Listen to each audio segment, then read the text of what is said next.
Morning,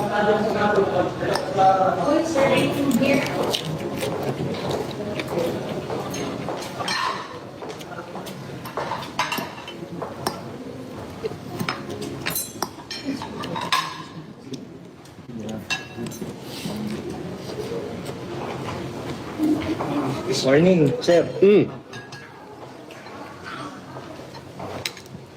Bakit? I-serve lang po namin yung warrant. Okay.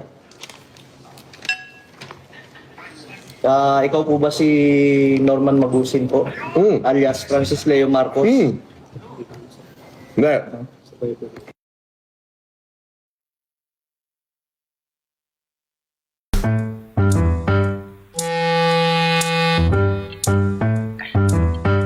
Waiter! Ano ba yung order ko? Di ba serve yan? Kanina pa yan. Good morning po. Kayo ba si Abnorman Malasin? Ay, serve lang po namin yung... Order ko? Hindi po. Serve lang namin yung warrant of arrest. Ano yan? Di naman yung in-order ko, ba't yan yung serve nyo? In-order lang din ho sa amin kasi to, sir. Kumain daw ho kayo sa restaurant, hindi raw ho kayo nagbayad. Ba't in-order ko na hindi ko binayaran? Halo-halo po. Kaya sumama na ho kayo sa amin. Sandali. Nila, natapos na ho noong 2020 pa, naging kaso ko na ho lahat yan.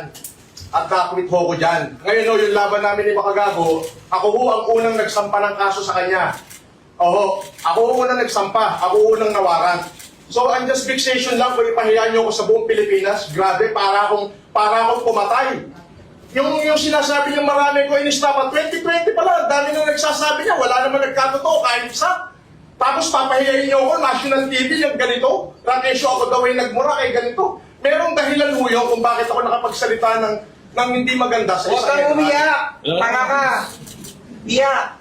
Wala, meron nung dahilan yun. Pero ang totoo yan, ang justification lang, ipinahiya niyo ako buong Pilipinas na ganito, grabe. Mas mabigat yung kinaso ko sa'yo, hintay mo warrants mo.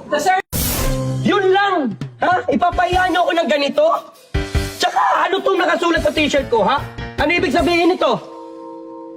Ang ibig pong sabihin yan, person unable to pay for order. Dahil nga ho, hindi nyo nabayaran yung halo-halo. Halo-halo lang! Ipapahiya nyo ako sa buong Pilipinas! Didemanda ko kayo! Halo-halong kaso ibabato ko sa inyo. Abangan nyo warrant ko. Sir,